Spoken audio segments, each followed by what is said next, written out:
Thank you, Governor. To all the families, first responders, to the community of Newtown, clergy, guests. Scripture tells us, do not lose heart. Though outwardly we are wasting away, inwardly we are being renewed day by day. For our light and momentary troubles are achieving for us an eternal glory that far outweighs them all.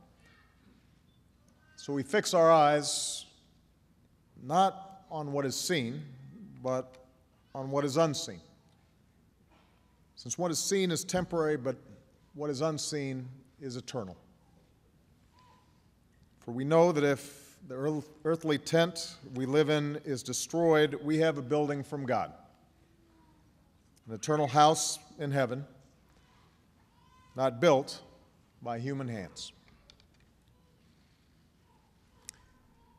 We gather here in memory of 20 beautiful children and 6 remarkable adults. They lost their lives in a school that could have been any school, in a quiet town full of good and decent people that could be any town in America. Here in Newtown, I come to offer the love and prayers of a nation. I am very mindful that mere words cannot match the depths of your sorrow, nor can they heal your wounded hearts. I can only hope it helps for you to know that you're not alone in your grief, that our world too has been torn apart, that all across this land of ours we have wept with you. We've pulled our children tight. And you must know that whatever measure of comfort we can provide, we will provide.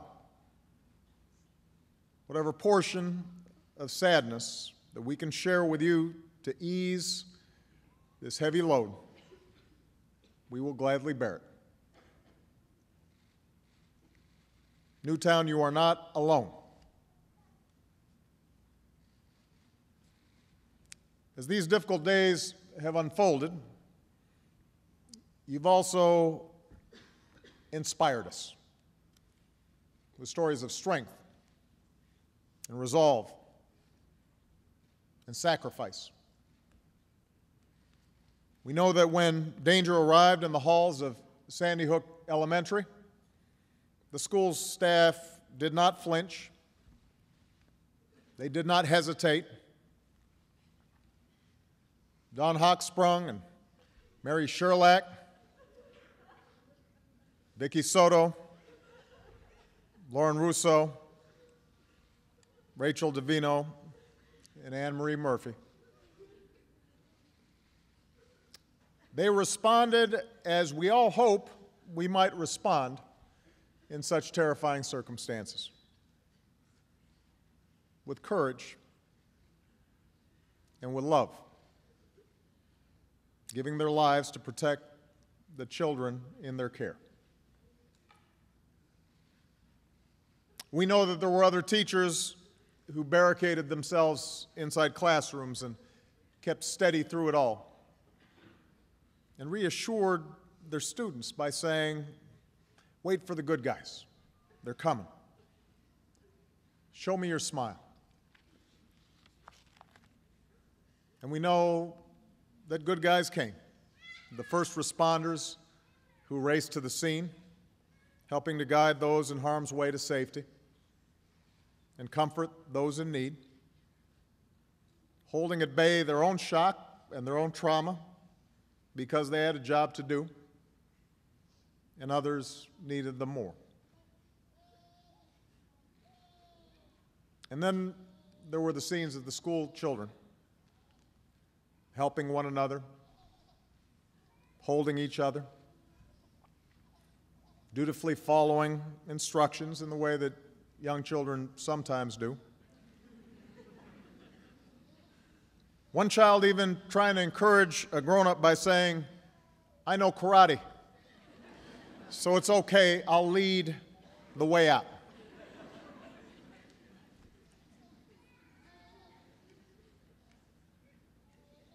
As a community, you've inspired us, Newtown. In the face of indescribable violence, in the face of unconscionable evil, you've looked out for each other, and you've cared for one another, and you've loved one another. This is how Newtown will be remembered. And with time and God's grace, that love will see you through. But we as a nation, we are left with some hard questions. You know, someone once described the joy and anxiety of parenthood as the equivalent of having your heart outside of your body all the time, walking around. With their very first cry, this most precious, vital part of ourselves, our child, is suddenly exposed to the world, to possible mishap or malice. And every parent knows there's nothing we will not do to shield our children from harm. And yet we also know that with that child's very first step, and each step after that, they're separating from us. That we can't always be there for them. They'll suffer sickness and setbacks and broken hearts and disappointments. And we learn that our most important job is to give them what they need to become self-reliant and capable and resilient, ready to face the world without fear. And we know we can't do this by ourselves. It comes as a shock at a certain point where you realize no matter how much you love these kids, you can't do it by yourself. That this job of keeping our children safe and teaching them well is something we can only do together with the help of friends and neighbors, the help of a community, and the help of a nation. And in that way, we come to realize that we bear a responsibility for every child because we're counting on everybody else to help look after ours. That we're all parents, that they're all our children. This is our first task, caring for our children. It's our first job. If we don't get that right, we don't get anything right. That's how, as a society, we will be judged. And by that measure, can we truly say, as a nation, that we're meeting our obligations? Can we honestly say that we're doing enough to keep our children, all of them, safe from harm?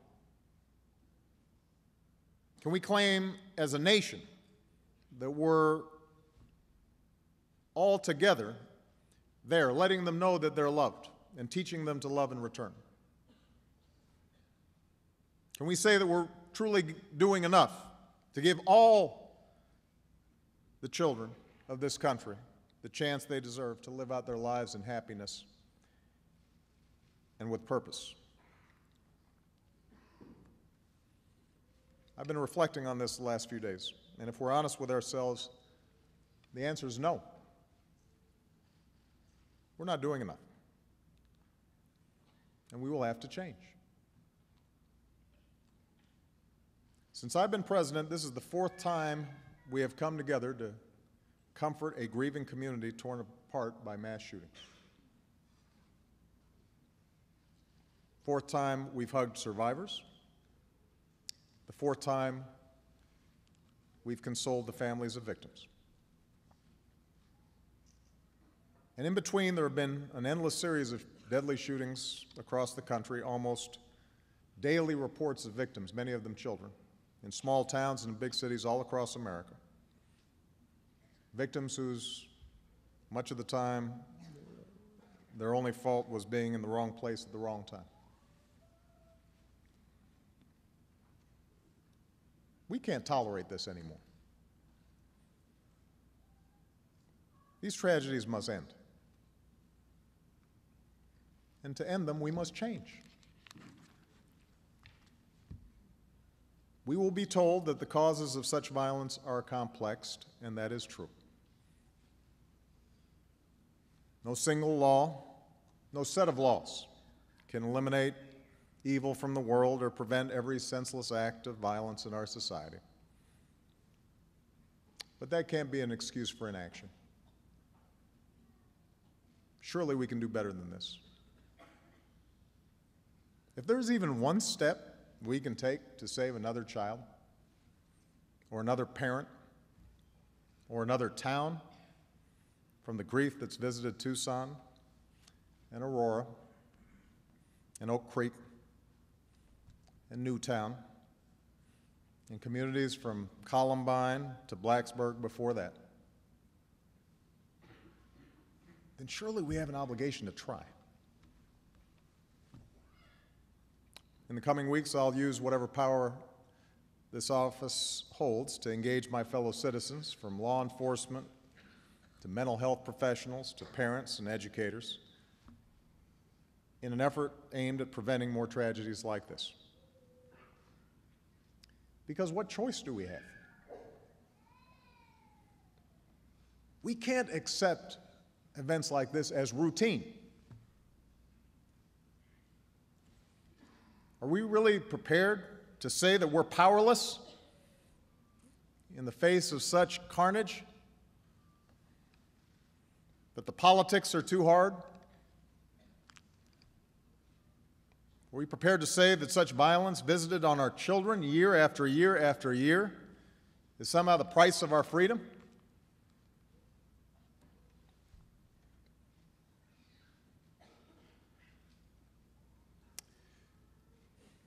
You know, all the world's religions, so many of them represented here today, start with a simple question. Why are we here? What gives our life meaning? What gives our acts purpose? We know our time on this earth is fleeting. We know that we will each have our share of pleasure and pain, that even after we chase after some earthly goal, whether it's wealth or power or fame or just simple comfort, we will in some fashion fall short of what we had hoped. We know that no matter how good our intentions, we'll all stumble sometimes in some way. We'll make mistakes, we'll experience hardships, and even when we're trying to do the right thing, we know that much of our time will be spent groping through the darkness, so often unable to discern God's heavenly plans. There's only one thing we can be sure of, and that is the love that we have for our children, for our families, for each other. The warmth of a small child's embrace. That is true. The memories we have of them, the joy that they bring, the wonder we see through their eyes, that fierce and boundless love we feel for them, a love that takes us out of ourselves and binds us to something larger. We know that's what matters. We know we're always doing right when we're taking care of them, when we're teaching them well, when we're showing acts of kindness. We don't go wrong when we do that. That's what we can be sure of. And that's what you, the people of Newtown, have reminded us. That's how you've inspired us. You remind us what matters.